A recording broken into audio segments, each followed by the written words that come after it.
Hello friends, in this video we are going to learn about bubble sort. Bubble sort algorithm is also called as sinking sort or comparison sort.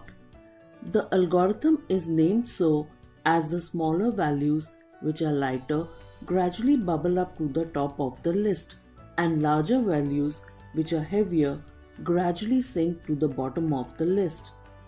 Now there are many other sorting algorithms like quicksort, timsort or merge sort which are actually more popular and efficient.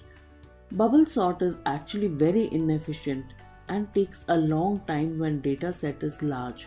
So it is actually not used in real world and is only taught for educational purposes. Now the definition of bubble sort is that it works by repeatedly comparing adjacent elements and swapping them if they are in the wrong order. What does it mean? Let's see by taking an example list of unsorted numbers. So the algorithm starts from the top and compares the first element with the second. Since 6 is smaller, it swaps the two elements. It then checks the second and the third element. Second is smaller, so it does not do anything and moves to check the next two. Again 8 is smaller, so it moves 8 up and 23 moves down. Then 14 is smaller, so it swaps and 23 moves down. Next again 2 is smaller, so it bubbles up and 23 moves down. This is called as one complete pass. Some key points which you should note here is that it can compare and swap adjacent numbers only.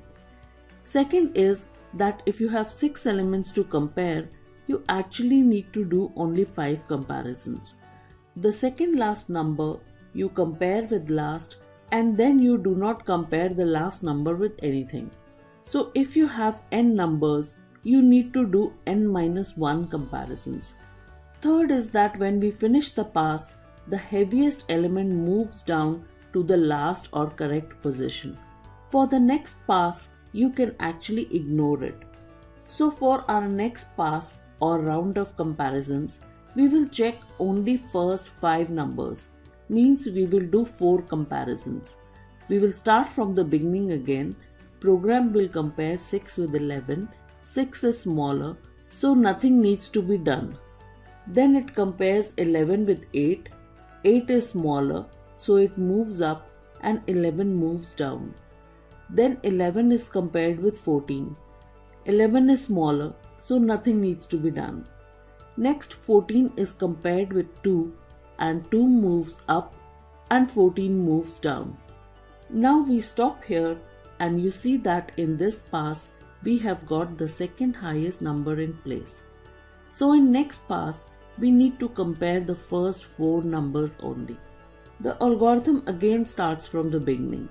6 is compared with 8. 6 is again smaller, so no change. Then 8 is compared with 11, again no change. Next 11 is compared with 2. Since 2 is smaller, 2 moves up and 11 moves down. Now in the next pass, we only take first 3 numbers, so we will do only 2 comparisons.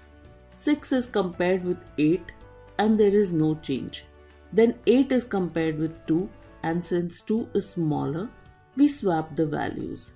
In the last pass, we have 2 numbers to compare and since 2 is smaller, we move it up.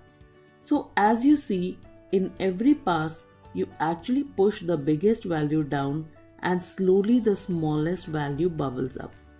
The next point to note here is that we had 6 numbers and it required us 5 passes to get it sorted. So if we have n numbers, we will need n-1 passes to get it sorted. Now let's see how we will write the pseudocode for it. First we will take an array or list of size n in variable list. When we look at our example, we saw that if you have n elements, then you will run n-1 passes on it.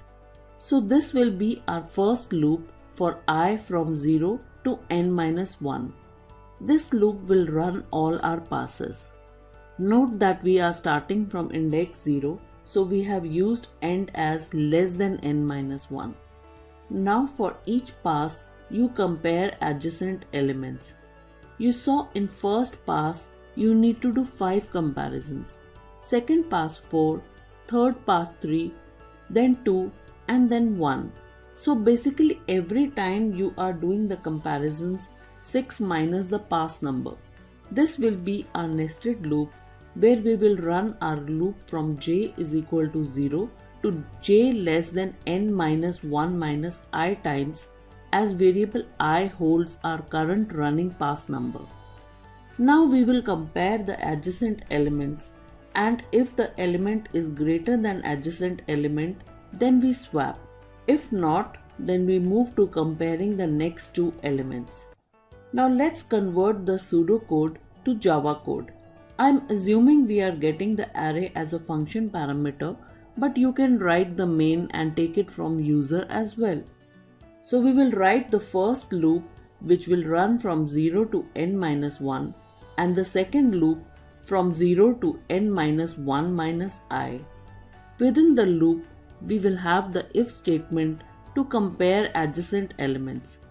If top element is greater, then we use a temp variable to swap the values.